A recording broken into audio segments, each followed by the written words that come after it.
కూటమి ప్రభుత్వం ఏర్పడిన తర్వాత గౌరవ ముఖ్యమంత్రి వర్యులు నారా చంద్రబాబు నాయుడు గారు, పవన్ కళ్యాణ్ గారు, అదేవిధంగా మోడీ గారు ఆశీస్సులతో ఈ రాష్ట్రంలో సుపరిపాలన ఏర్పడిన తర్వాత ముఖ్యంగా మన రాష్ట్రంలో మన యువ నేత నారా లోకేష్ బాబు గారు యువతని ఏ విధంగా అభివృద్ధి చేస్తే రాష్ట్రం అభివృద్ధిలో ఉంటుందనే దృక్పథంతో విద్యకి ఎంతో ప్రాధాన్యతనిస్తూ ఆయన విద్యాశాఖను తీసుకొని ఈరోజు విద్యాశాఖను ప్రక్షాళన చేస్తూ వస్తున్నారు. ఆ తర్వాత యువతకి 20 లక్షల ఉద్యోగాలు ఇస్తారని చెప్పి ఆ రోజున ఇచ్చిన హామీని నెరవేరుస్తూ ఈరోజు ఆ దిశగా పయనింపజేస్తూ ఆయన కార్యాచరణ చేస్తున్నారు. కాబట్టి ముఖ్యంగా మన ప్రతిపాడు నియోజకవర్గంలో ఆయన ఆశయాలని ప్రభుత్వం యొక్క కూటమి సంక్షేమ పథకాలని మనకు అందిస్తూ ప్రతిపాడు నియోజకవర్గంలోనే రాష్ట్రంలో ప్రతిపాడు నియోజకవర్గాన్ని ఒక మోడల్ నియోజకవర్గంగా తీర్చిదిద్దినటువంటి మన ప్రియతమ శాసనసభ్యులు బోరా రామాంజనేయులు గారికి మనందరం ఒక్కసారి చప్పట్లతో అభినందనలు తెలియజేయాలి. ఎందుకంటే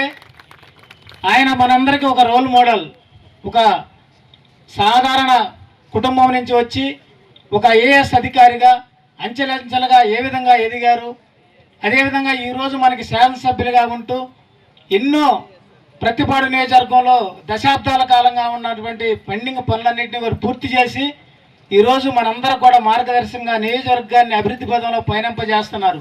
ముఖ్యంగా మీరందరూ జీవితంలో మన విద్యార్థి దశ అయిపోయిన తర్వాత తొలిమెట్టు జాబ్ సంపాదించడం. ఆ తొలిమెట్టుకి మనకు అవకాశం కల్పించిన శాసనసభ్యుల వారికి ఒక్కసారి అందరూ కూడా పెద్దగా చప్పట్లతో అభినందనలు తెలియజేయాలి. ఎందుకంటే